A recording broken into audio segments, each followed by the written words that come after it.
మొత్తం ఒకసారి మంత్రం చెప్పి మొదలు పెడదాం. హరే కృష్ణ హరే కృష్ణ కృష్ణ కృష్ణ హరే హరే హరే రామ హరే రామ రామ రామ హరే హరే. భారత్ మాతా కీ జై శ్రీరామ్. సార్ నా పేరు శ్రీకృష్ణ అండి, న్యాయవాది. ఈరోజు మన రాజమహేంద్రవరంలో పూజ్య రాధా మనోహర్ దాస్ స్వామీజీతో పాటు మేము ఇలా ప్రెస్ మీట్ పెట్టడానికి కారణం, విజయవాడలో సెప్టెంబర్ 14వ తారీఖున జరగబోయే న్యాయవాదుల ధర్మ సమ్మేళనం స్వామీజీలతో, పూజ్య స్వామీజీలతో న్యాయవాదుల ధర్మ సమ్మేళనం విజయవాడ మహానగరంలో తుమ్మలపల్లి వారి క్షేత్రయ్య కళాక్షేత్రంలో జరుగుతుందండి. రాష్ట్ర వ్యాప్తంగా 150 బార్ అసోసియేషన్స్ ఉన్నాయి. ప్రతి బార్ అసోసియేషన్ నుంచి సగటున 10 మంది న్యాయవాదులు అక్కడికి వచ్చేట్టుగా, ప్రతి హిందూ న్యాయవాది ఎండోమెంట్ ఆస్తులు ఏమవుతున్నాయి, భూ కబ్జాలు ఏం గురవుతున్నాయి, ఆక్షన్స్ ఎలా జరుగుతున్నాయి, మన ట్రస్ట్ ప్రాపర్టీస్, మన పీఠాల ఆస్తులు ఇవన్నీ ఎలా కాపాడుకోవాలి అని సుమారుగా ఒక 12 మంది స్వామీజీలు రాష్ట్ర వ్యాప్తంగా ఉన్నటువంటి మనకు తెలిసినటువంటి స్వామీజీలు అందరూ కలిసి ఒక న్యాయవాదులు మేధావులతో ఒక సంఘాన్ని ఏర్పాటు చేయడం జరిగిందండి. That is called as forum for Hindu lawyers and intellectuals. ఈ కరపత్రాన్ని కూడా మీకు అందజేస్తాము.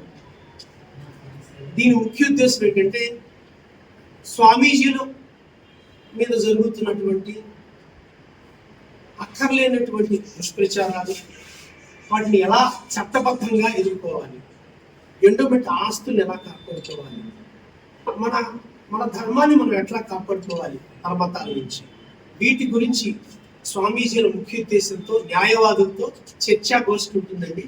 అక్కడ నుంచి కార్యాచరణ ప్రారంభమవుతుంది. రాష్ట్ర వ్యాప్తంగా 1500 మంది లాయర్లు అక్కడికి 150 బార్ అసోసియేషన్ నుంచి హాజరవుతారండి. హైకోర్టు నుంచి ముఫ్సిల్ కోర్టు దాకా ప్రతి అడ్వకేట్ తాను తన ధర్మానికి ఏం చేయాలి అని. ప్రస్తుతం హిందూ కార్యకర్తలు ఎవరైతే ధర్మం కోసం సమయం పనిచేస్తున్నారో అటువంటి వారికి న్యాయ సహకారం, సలహా చాలా అవసరం ఉంది. అయితే ఈ జాతీయ భావన లేకపోవడం, పొరవడం వల్ల సమయం ఇచ్చి లేదా వాళ్ళ యొక్క మేధస్సునిచ్చి ధర్మం కోసం పనిచేసేటువంటి న్యాయవాదులు చాలా తక్కువ మంది ఉన్నారు. కాబట్టి న్యాయవాదులు తమ వృత్తితో పాటుగా తమ వృత్తిని దైవం కోసం, దేశం కోసం, ధర్మం కోసం వాళ్ళు వినియోగింప చేయాలి అనేది ప్రధాన ఉద్దేశం. ఎందుకంటే చాలాసార్లు మనం చూడొచ్చు, న్యాయ వ్యవస్థ చాలా కీలకమైనటువంటి పాత్ర పోషిస్తుంది. ఆ తీర్పులు చాలా మార్పులు తీసుకొచ్చింది. కొన్నిట్లో మంచిగా, కొన్నిట్లో చెడుగా, కొన్నిట్లో మిశ్రమంగా. కానీ వారి భూమికని మనం కాదనలేనటువంటి గొప్ప స్థితి న్యాయవాద వృత్తిలో ఉంది. కాబట్టి ఈ దేశం ధర్మం ఆధారంగా నడుస్తున్నటువంటిది.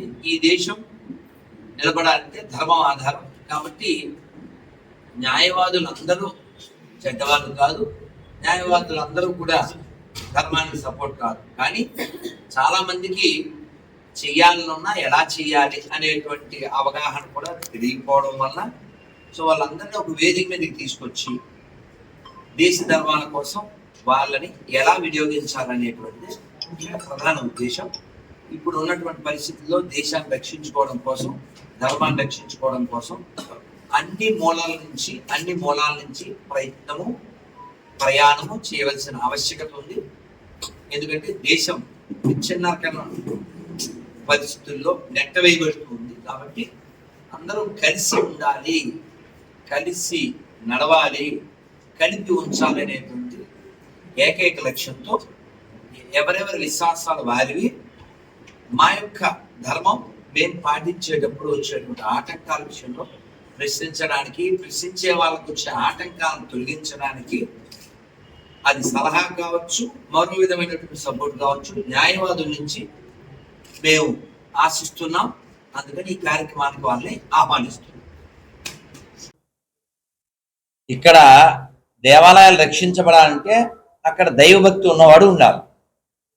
మేము ఆల్రెడీ చాలాసార్లు చెప్పాం. మా విధంగా మేము ఈ ప్రెస్ మీట్ పెట్టిన ఉద్దేశం కూడా ఏమిటంటే న్యాయవాదుల యొక్క సహకారంతో ధర్మ, దేశ, దైవ వ్యతిరేకమైన దేన్నైనా ప్రశ్నించడం, దాన్ని ఎదిరించడం, దాని పరిష్కారం వెతకడం. నిన్నగాక మొన్న ద్వారకా తిరుమల వెళ్ళాను. అక్కడ లగేజ్ 5 రూపాయలు, చెప్పులు 2 రూపాయలు, సెల్ ఫోన్ 2 రూపాయలు. దేనికి?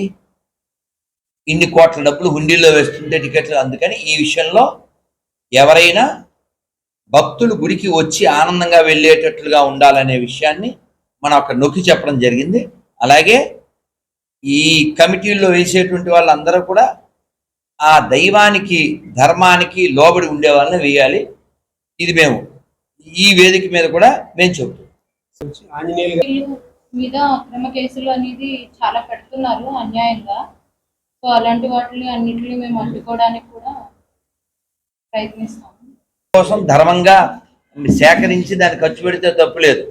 అది మిస్యూజ్ చేస్తే ఎవరికైనా సరే దెబ్బలు పడాల్సింది.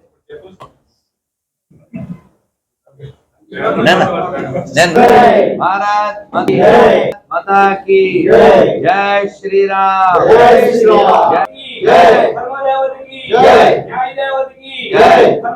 హిందువులారా, ప్రపంచ హిందువులారా, ప్రపంచ హిందువులారా, జై శ్రీరామ్.